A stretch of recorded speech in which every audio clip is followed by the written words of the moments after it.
Hey folks, this is Kalani. The Dragonflight expansion is right on our doorstep, and even though we don't have an official release date yet, we know the expansion will still launch sometime this year, so that doesn't give us a lot of time to check all of our boxes and our big to-do lists. We probably have just over a month until pre-patch, and hopefully about 2 months until Dragonflight launches for real, so let's go through everything to do before Dragonflight releases. Some things I would probably wait on at least a little bit, and some things I don't think are worth your time, just to make sure we can all get ready for the new expansion in the most efficient way possible. Now before we jump in, be sure to hit up that like button and subscribe so you never miss another video. Let's kick things off with Season 4 and all of the rewards that are now ticking away day by day. One of the most important, and something that most players will probably want to pick up, is the Slime Cat mount. This is Jigglesworth Sr, and it's only available until Dragonflight launches. To get this mount, you need to clear all 3 Shadowlands raids on Fated mode during Season 4 on normal difficulty. That will give you the Fate of Shadowlands raid achievement and the Slime Cat mount. Now if you go one step further and clear all of the Fated raids on Heroic mode, you will also earn the Hero of Fate title. And one step above that, if you clear everything on Mythic, you'll also get portals to all 3 Shadowlands raids. So you'll get a portal over to Castle Nathria, down into the Moor for the Sanctum of Domination, as well as a portal to Zereth Mortis at the Sepulchre of the First One's entrance. All of these rewards are only available until Dragonflight launches, so time is ticking. It is worth noting that even though only one raid is fated at a time right now, eventually, as we get closer and closer to pre-patch and the release of Dragonflight, eventually all 3 raids will be fated at the same time. So you don't have to super worry about missing a week's raid right now, because you will have access to all 3 at the same time sometime in the future. That means you could get all of normal or heroic or whatever you want to do, you could get all 3 raids knocked out in just 1 week. That would be a lot of raiding to fit into 1 weekly reset though. Another mount that you might want to secure before Shadowlands ends is the Carcinized Zereth Steed. This one is very simple, you just need to kill the Jailer on Heroic mode. With the new gearing up options in Season 4 and you being able to take your item level higher than previously, this shouldn't be too bad. The Jailer fight can get quite hectic, but as long as everyone knows what to do and can avoid falling down those pesky holes, you should have plenty of time to get this one done before Dragonflight rolls around. This mount will be available until Dragonflight launches, so you can do this even during the pre-patch. If you want to up the stakes a little bit, you can also go for the Jailer on Mythic difficulty. Right now, if you defeat the Jailer on Mythic, you are guaranteed to get 2 of his Mythic specific mounts to drop, the Zereth Overseer. This one is really cool, but the Mythic fight is going to be considerably harder to work your way through. Now this mount doesn't go away when Dragonflight launches, but it will drop from a 100% chance down to the usual around a 1% chance for the mount to drop, and he will no longer drop 2, it's just going to be 1. That makes it significantly harder to obtain this mount after Dragonflight launches, so if you really want it, now is your best time to try. There is another Mythic raid mount that you might want to pick up before Dragonflight arrives, Vengeance. This one drops from Sylvanas on Mythic difficulty back in the Sanctum of Domination raid. This one should be easier to obtain when compared to the Mythic Jailer mount, simply because our item level is so high when compared to the gear we had back in Sanctum of Domination, and it's a mount that plenty of folks are going to want to go after, which means it should hopefully be easier to find a group for. As long as you study the fight and understand which mechanics you need to deal with, the fight isn't too bad overall, but it is still quite long, and one mistake can cost you the attempt, so it's going to be a hard one to secure, but the mount is very cool. As with the Mythic Jailer mount, this one doesn't go away when Dragonflight launches, but the drop rate will be significantly lower, and only 1 mount will drop instead of 2. It's not just raiding you'll need to pay attention to, there are also some Season 4 Mythic Plus rewards that are going away as well. The most prominent reward is the Restoration Deathwalker mount. This is a purple and gold recolor of the same Death Elemental mount that has been rewarded for other Mythic Plus seasons. To get this version, you will need to earn 2000 Mythic Plus rating or higher in Season 4 of Shadowlands.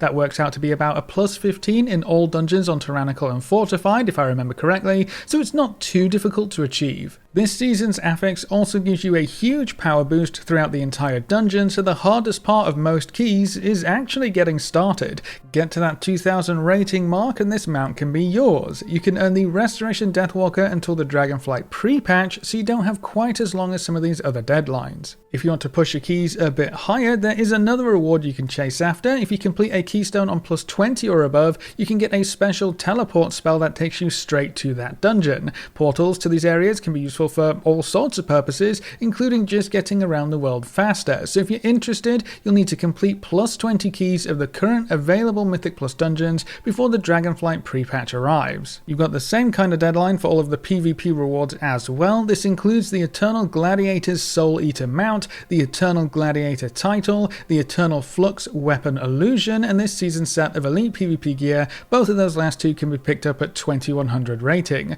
All of that is going away after the pre-patch goes live, so you don't have much longer if you want to get your hands on some of these PvP prestige rewards. That's it for the typical endgame grindy stuff, but there is another broader achievement that you might want to pick up before we leave the Shadowlands for good. The Feat of Strength achievement, called Back from the Beyond, will no longer be obtainable after Dragonflight launches. This achievement rewards you with the Veil Strider title, which is quite fitting and rather unique. The meta achievement is quite involved, however, so if this is something you are interested in, I would start going for it ASAP. There are dungeon achievements, open world achievements, story achievements you need to run through each raid, Torghast stuff, complete a lot of Covenant related activities. Basically, it has you go through almost every part of Shadowlands. There are quite a few RNG sections too, so starting it ASAP will give you a higher chance of actually completing the achievement before time runs out. While there are some raiding achievements in here that you need, all of them can be accomplished through the Raid Finder system, so you shouldn't run into any huge issues if you're going for this achievement as a more casual oriented player.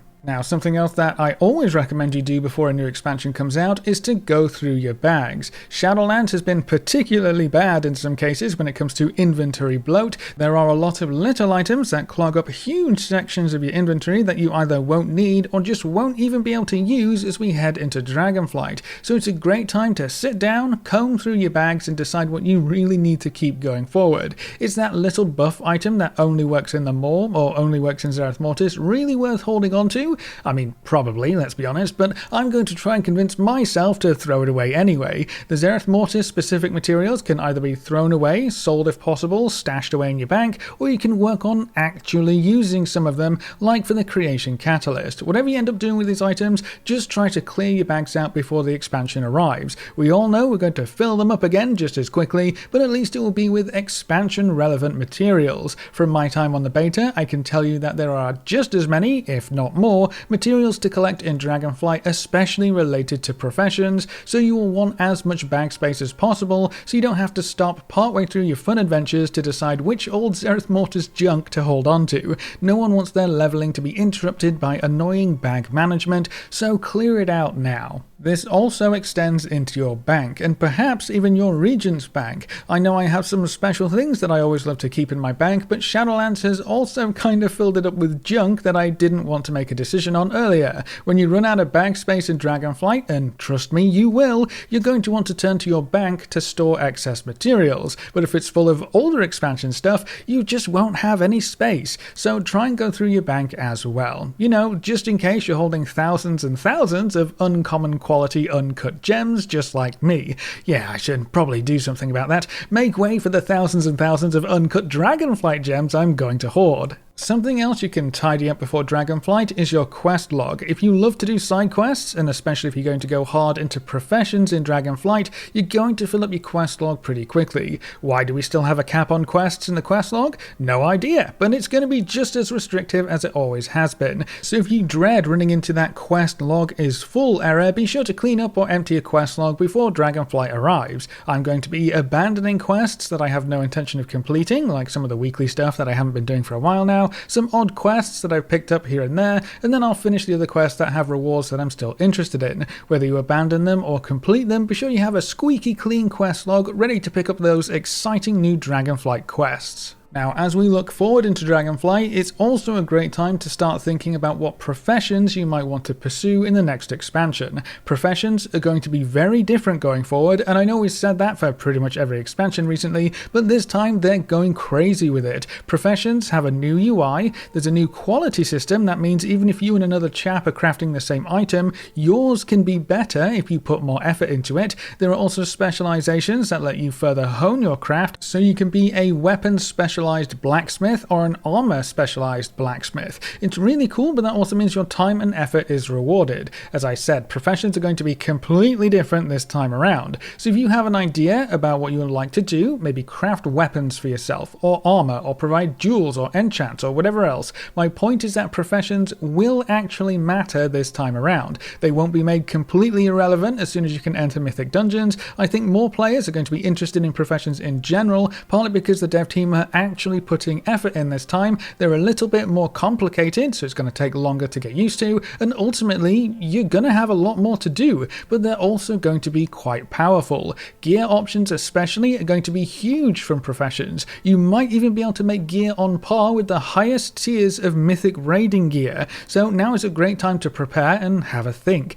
How do you want to set up your professions? Do you want multiple characters for multiple professions? Maybe have a specific gatherer character for both mining and herbalism. While you can do all of this at max level in Dragonflight, it's worth noting that there are important profession related questlines available as you level up in the Dragon Isles, so if you have your professions sorted and ready while you level, you could potentially save yourself time and effort later on. It's a great time to prepare and look forward to one of the largest changes coming in the Dragonflight expansion. The same goes for what characters and classes you might want to play. The end of expansion lull has always been a great time to play with different classes to see what might be fun going forward, and the end of Shadowlands is no different. It's also worth noting that Dragonflight doesn't really have many giga grindy endgame systems. We don't have any borrowed power this time, so no covenants, no renown, no conduits, no Torghast, no legendaries. All that stuff that made playing alts more of a chore in Shadowlands, that hadn't been carried forward, and there doesn't seem to be anything like it so far on the beta.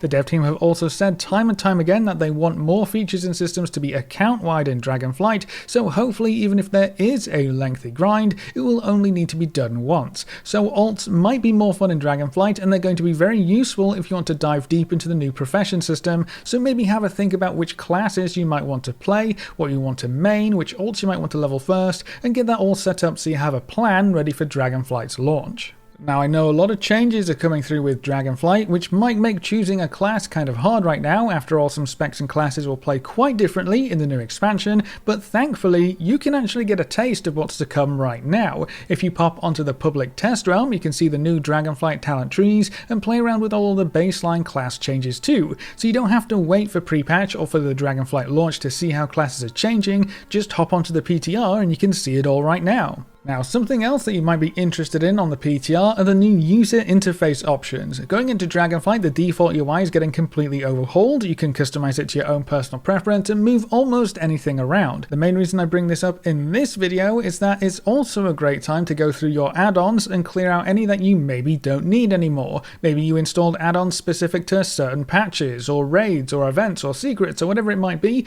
I think it's always worth going through them and removing any add-ons you either don't use or simply don't need anymore. But with the big UI changes coming in Dragonflight, you might be able to pare down your add-on list even more. Personally, I won't be using any bar add-ons anymore. They seem a little bit superfluous, and I might even get rid of LVUI if I can set up the UI how I want. So go through your add-ons and see if the new UI options in the PTR can help you cut down your add-on list even further. Another great way to pass the time between now and Dragonflight is to get your alts ready to jump into the new Dragon Isle adventures as well. Maybe you can't decide what class to play as your main. Maybe you're interested in making the swap to Evoker but still want to keep some other characters up to date as well, or maybe you just want an entire profession army ready to craft anything and everything that comes your way. Whatever the reason for wanting to play some alts, they will need to be level 58 to 60 to jump into the new Dragonflight content when the expansion arrives. I would recommend getting them up to 60 so you have less work to do to reach the new max of 70 in the expansion, and you will also be able to gear your characters up way better to make leveling much smoother and easier overall.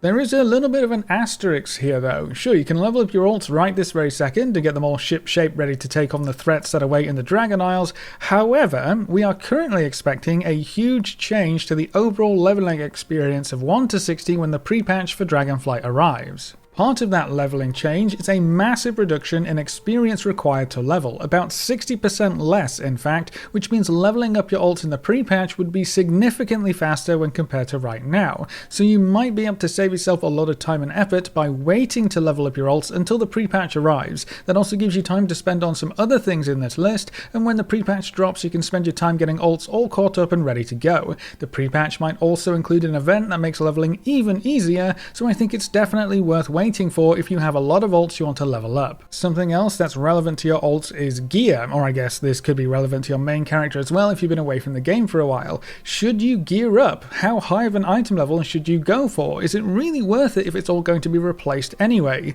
My answer to those is sort of. I think gearing up is definitely worth it to a certain extent because the better gear you have, the faster you'll be able to kill monsters and the easier your questing and leveling experience will be in Dragonflight. But you're right, all of your gear will be replaced. Item levels are going to increase very quickly as you level through the Dragon Isles, so I wouldn't put too much effort into gearing up your characters, especially your ults right now. The gear rewards from the very first quests in Dragonflight reward item level 180 gear, around abouts there, so as long as you're in that ballpark, you know, around item level 200 or above, you should have no problems killing monsters and completing quests. I would probably go a bit higher than that personally. We have crafted gear, the BOA anima tokens, and a few other easy sources of gear in Shadowlands right now to achieve some decent item levels very quickly. But there is a similar caveat here as to leveling your ults. The pre-patch might make gearing up significantly easier too. We don't know much about the pre-patch event right now, but some new gear has been data mined that could be a reward from the event.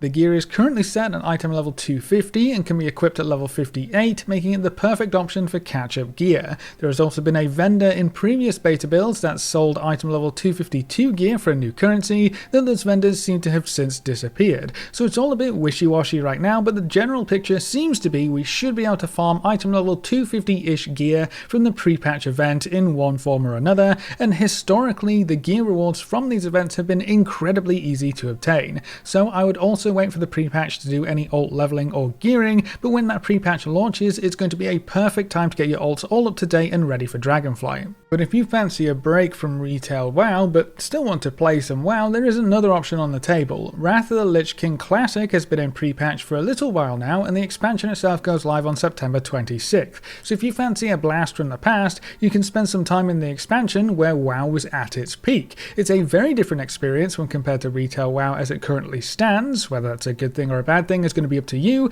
and how you prefer to play the game. If you're not entirely sure if you'll enjoy the older version of WoW, there is a reason you might want to dip your toes in and find out. If you complete the Death Knight starting experience on Classic WoW, you can earn the Frost Brood Proto Worm for your retail mount collection. So you get something cool just for trying it out, and who knows, you might have a lot of fun with Classic, which can tie you over until the Dragonflight pre-patch or maybe even the Dragonflight launch. Classic WoW is also included in your subscription, so you don't have to pay anything extra to gain access to it, so if you're bored and stuck for things to do, maybe give Classic a poke. If nothing else, it can show you just how far WoW has come and how much it has changed. And that's pretty much it, everything I would try to get done before Dragonflight, but I have saved the most important thing for last. The single most important thing you can do before Dragonflight arrives is to make sure you don't burn out. Dragonflight is genuinely shaping up to be a fun expansion. Between dragon riding, the various new gearing up paths, the huge professions overhaul and the world building, playing the beta has made me very hopeful for this expansion.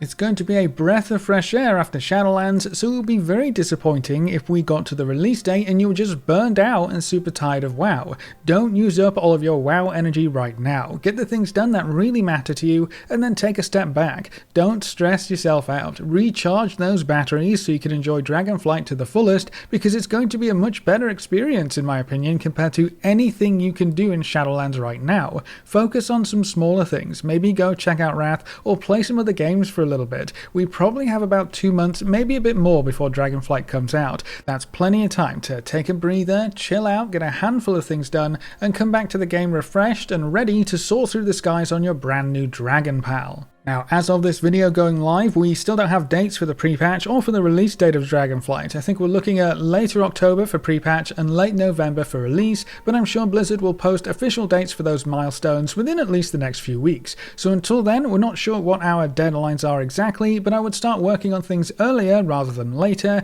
if you really want to get something done before pre-patch or Dragonflight launches for real.